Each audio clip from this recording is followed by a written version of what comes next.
चलो बाहर लोग तो मुहर्रम के अंदर ही सब कुछ उन्होंने करना होता है, मातम कर दिया, ताज़िया कर लिया, जुलूस निकाल लिए, लिबास जो है वो स्याह पहन लिया और दीगर जो कुछ करना होता है करना। एक तबका वो है जिसका नजरियाती तौर पर इन चीज़ों के साथ ताल्लुक कोई नहीं, लेकिन नक्काली है, उनकी नक्काली में वो इस महीने की हुर्मत को पमाल कर रहे होते हैं। ये हमारे लोग हैं, जहालत की बुनियाद पर, इल्म की कमी की बुनियाद पर, तवाहुमात के पीछे लग के और नक्काली करते हुए ये कुछ ना कुछ करना चाहते हैं। मिसाल के तौर पर अगर वहाँ मातमी लिबास है, यहाँ क्या है, सब्ज कपड़े बनाओ, कटोरा हाथ में दो और लोगों के दरवाजों से भीख मांगो। आपके पंजाब में जाकर आप देख लें, कहीं मैं सुन्नी हूँ, मेरा नजरिया मुख्तलिफ अलग है, लेकिन मैं हुसैन का मंगता हूँ, उनको हुसैन के मांगत के नाम पर जो है सब चोले, उधर से आए तो उधर सब चोले शुरू हो गए। दूसरा, वहां पर ताजिया निकलता है, झंडे निकलते हैं, यहां पर सबील लगा देते हैं। अल्लाह के रसूल की तालीम क्या थी? 10 मुहर्रम को आपने क्या करना है? रोजा रखना है, आशूरे का, आशूरा का रोजा रखना है। यहां सबील लगा दी, वहां ताजिया, यहां सबील है, सबीले लगाओ, लोगों को शरबत पिलाओ और बांटो। वहां शौक है, स्याह लिबास के साथ नंगे पांव घूमना है।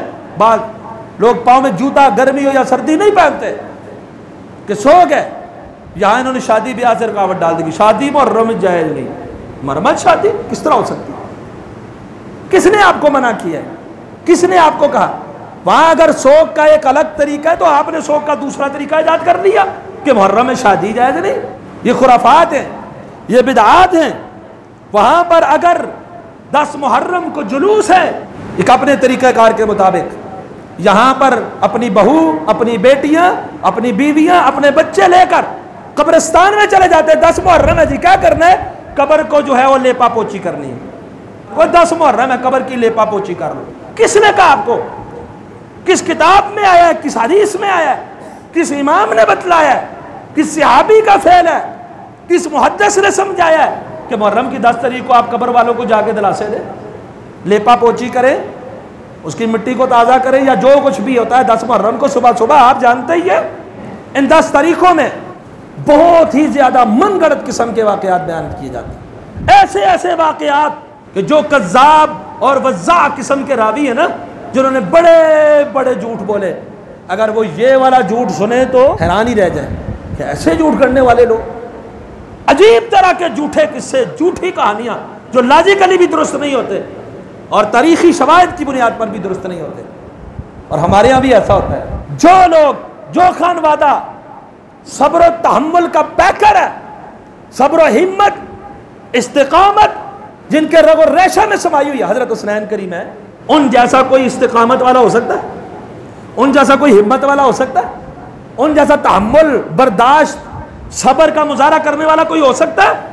उनके नाम पर ऐसी बेसब्री का मुजाहरा और ऐसे वाकयात पर बयान करने वाले वाइज का भी रोना और सामईन का भी रोना, उनके सब्र हिम्मत और इस्तिकामत को उनके नाम पर मजाक उड़ाया जाता है। ये वो खानदान है जिनके नाना हुजूर को 13 साल मक्का में जो तकालीफ का सामना करना पड़ा, लेकिन जुबान से कभी आह निकली, ये वो है। ये कभी इतनी बेसमरी और बेतहम्मुली का मुजाहरा नहीं कर सकते। उनकी फजीलत, उनका मकाम बहुत ज्यादा है, रसूलुल्लाह सल्लल्लाहु अलैहि वसल्लम का खानवादा है, लेकिन उसका मतलब ये नहीं है कि उनके नाम पे हम दीन के अंदर बिगाड़ करते जाए।